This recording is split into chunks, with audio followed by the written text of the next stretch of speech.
Welcome back, learners. In the chapter 8, Body Movements, in previous part we have discussed human body and its movement. Now it's time to talk about the animals. So our heading is Gait of Animals. We are starting with earthworm. That's the first thing. Observe an earthworm moving on the soil in the garden. During this rainy season you can find out an earthworm easily. So the body of an earthworm is made up of many rings which are joined end to end. Here you can see it. An earthworm does not have any bone. It has muscles which help to extend and shorten the body. And during the movement, the earthworm first extends the front part of the body, keeping the rear portion fixed to the ground. Then it fixes the front end and releases the rear end. It then shortens the body and pull the rear end toward forward. This makes it to move a small distance, and repeating such a muscle expansion and contraction, the earthworm that can move through the soil.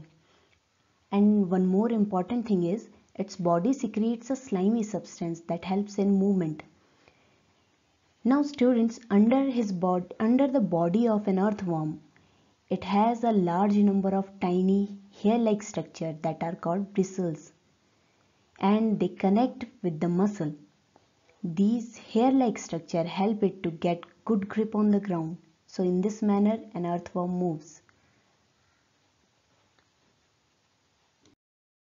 The next animal is snail. So we will talk about it. You can easily observe a snail as they are the common visitors these days. You may find it in your garden or field. Have you ever seen the rounded structure it carries on its back? This is called the shell, and it is outer skeleton of a snail. But it is not made up of bone like humans.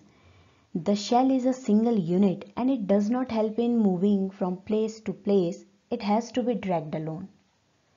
Alright, now you are looking at the picture of snail. You can see that this is the shell, and this muscular structure at the bottom of shell, this is the foot, and this is the organ which helps in locomotion, which helps the snail to move from place to place.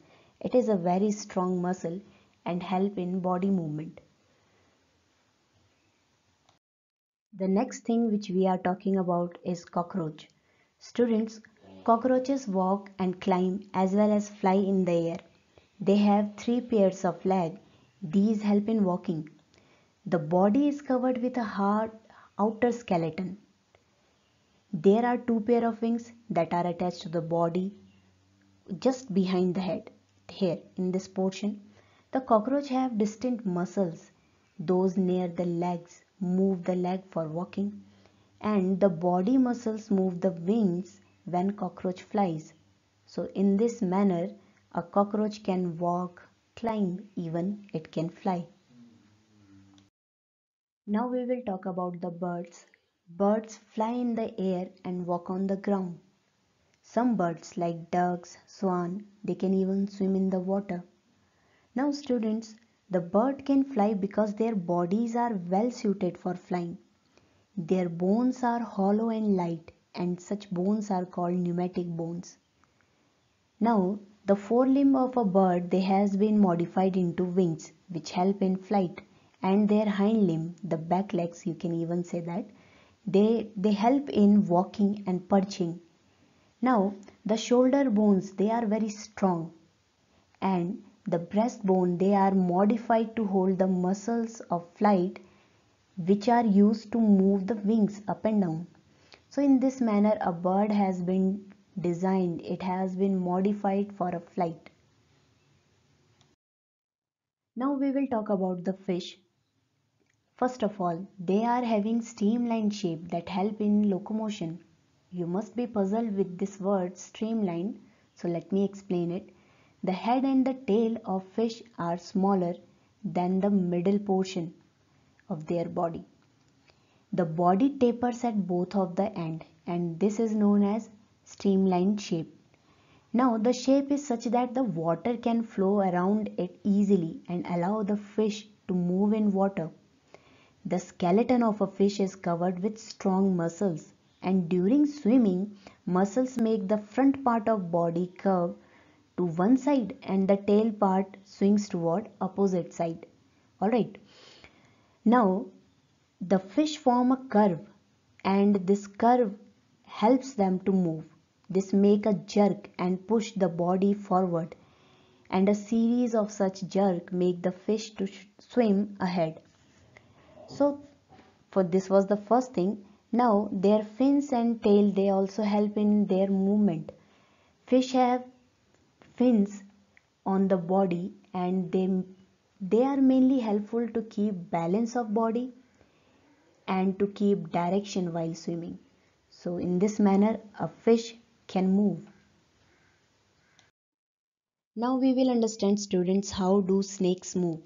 So if you remember the table which we made previously, there we have written a word slither for the movement of snake. So let's understand it. First of all, snakes have a long backbone. They have many thin muscles.